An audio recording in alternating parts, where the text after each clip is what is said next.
राधे राधे सभी को PP study vlog में।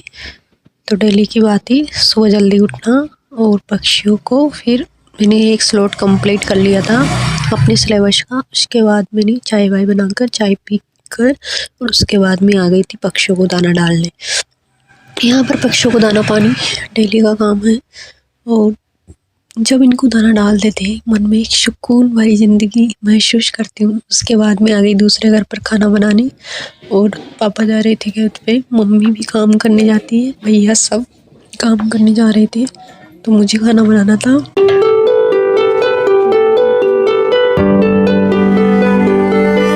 सब्जी पहले बना ली थी मैंने, उसके बाद मैंने खाना बनाया और बहुत सारा टाइम निकल चुका था, तबीयत भी थोड़ी वीक थी। और देखो घर में रहते हैं तो सब परिस्थितियाँ, सब जिम्मेदारियों को निभाना पड़ता है और असली विजेता वही है जो कैसी भी सिचुएशन हो उसको हैंडल कर सके। क्योंकि हर किसी को दोष देना, अपनी परिस्थितियों को दोष देना ये सबके लिए आसान होता है, पर उन्हीं परिस्थितियों में, कठिन परिस्थितियों में अपने लिए कुछ करना, अपने गोल के प्रति सजग होना, ये ज़िंदगी की सबसे बड़ी ताकत बन जाती है। अगर तुम किसी भी सिचुएशन हो उसमें अगर अपना बेस्ट दोगे ना तो रिटर्न ज़रूर होगा। और आज हम क्या कर रहे हैं, क्या नहीं कर रहे हैं, वह हमारा कल बनाएगा हमें। कल हमारा बेहतर होगा, आज हम अच्छा कर रहे हैं। तो उसके बाद मैंने बहुत सारे कपड़े थे, संडे था कल, तो कपड़े धोए बच्चों के, छोटे छोटे बच्चों, भतीजा भतीजी, भैया अभी दोनों काम जाते हैं तो उनके भी धो दिए थे मैंने। वो मेरे से मना करते हैं पर मैं पीछे से धो देती हूँ। और उसके बाद बच्चे खेल रहे थे, संडे था, और मैं नहा कर आ गई थी। तो मैंने अपने बालों को अच्छे से धूप में सुखाने के लिए प्रिपेयर किया और उसके बाद मैं जाऊंगी अब मंदिर। जाने के पहले मैं घर में हनुमान चालीसा का पाठ पढ़ती हूँ। हनुमान चालीसा का अगर मैं पाठ करने के बाद फिर जाती हूँ मैं शिव जी के मंदिर डेली, तो उससे घर में भी एक हनुमान चालीसा का पाठ हो जाता है पर डे। तो बहुत अच्छी फीलिंग होती है, घर का पॉजिटिव वातावरण बनता है, घर में शुद्धि होती है। बहुत अच्छी रही है मेरी गोरी मैया के कपड़े जो मैं डेली लेकर जाती हूँ, और एक जोड़ी कपड़े वापस लेकर आती हूँ, धोकर रख देती हूँ चेंज करके।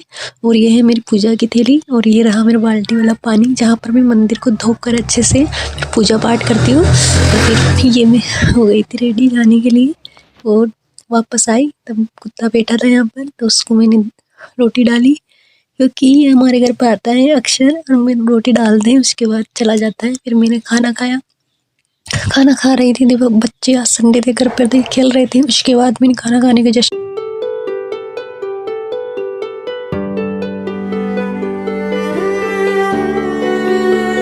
समाज वाला पार्ट पढ़ा। समाज का जो दिशा वाली पब्लिकेशन की बुक है ना, इससे मैंने समाज वाला पूरा चैप्टर कंप्लीट किया। जो पीवाई के आज तक आए हैं वो सभी थे और अच्छे से हर चीज़ को यहाँ पर वाक्य सहित बता रखा है। तो बहुत अच्छी फीलिंग, मतलब बहुत अच्छा लगता है कि हाँ ऐसे भी क्वेश्चन आते हैं और मन में जो डाउट होता है वो सब निकल जाते हैं, वाक्य दिखा रखी है। और आज तक की पीवाई के क्वेश्चन है तो इनका जब हम टॉपिक पढ़ लेते हैं उसके बाद पीवाई को लगाते हैं, बहुत अच्छा लगता है। रिवीजन भी इनसे बहुत बेटर होता है।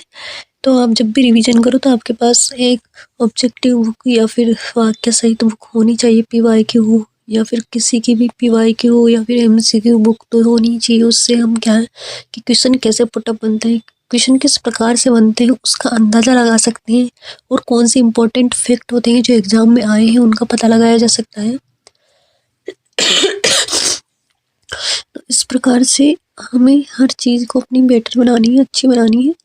और पढ़ाई के लिए कोई स्पेशल हम दिन नहीं लाएंगे, जो भी सिचुएशन है जैसा भी दिन है उसमें बेस्ट करना है। सभी के पास 24 घंटे होते हैं, कोई उन घंटों में ही निखर जाता है, कोई बिखर जाता है, सब अपनी सिचुएशन होती है। पर घर में रहते हुए जिम्मेदारी को निभाते हुए अपना बेस्ट दीजिए, अपने किसी को दोष मत दीजिए, बस खुद के कर्म हो तो करने ही पड़ेंगे। और अपना जब रिजल्ट आएगा तो अपना बेस्ट दीजिए, रिजल्ट चाहे कुछ भी हो, नेगेटिव हो पॉजिटिव, उसके बारे में मैं नहीं सोचना अभी, क्योंकि अगर नेगेटिव भी मिला रिजल्ट तो फिर से कभी ना कभी तो पॉजिटिव आएगा ना। तो उसको लेकर चलिए हर दिन अपने गोल के प्रति, चाहे आप।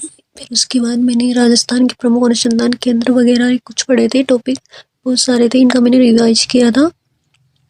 और इनका रिवाइज, मेरे नोट्स बनाए थे तो रिवाइज कर लेते हैं ना, तो झट से नोट हाथों से बनाए हैं तो एकदम रियली माइंड में फिट हो जाते हैं, याद हो जाते हैं। एग्जाम टाइम में इनका रिवीजन बहुत अच्छे से हो पाता है, बहुत जल्दी हम इनका रिवीजन बहुत अच्छे से कर पाते हैं। और जो इम्पोर्टेंट है वो मैंने हाईलाइट किया था कि यहाँ पर मेरी नज़र पड़े और मेरे को मतलब जल्द से याद हो जाए। तो हर चीज़ को परफेक्ट करने के लिए हमें कुछ परफेक्ट इम्प्रूव करना होगा, अपनी स्टडी में इम्प्रूव करना होगा, बेटर करना होगा, कुछ अलग सोचना होगा कि हाँ हम क्या कर सकते हैं, कैसे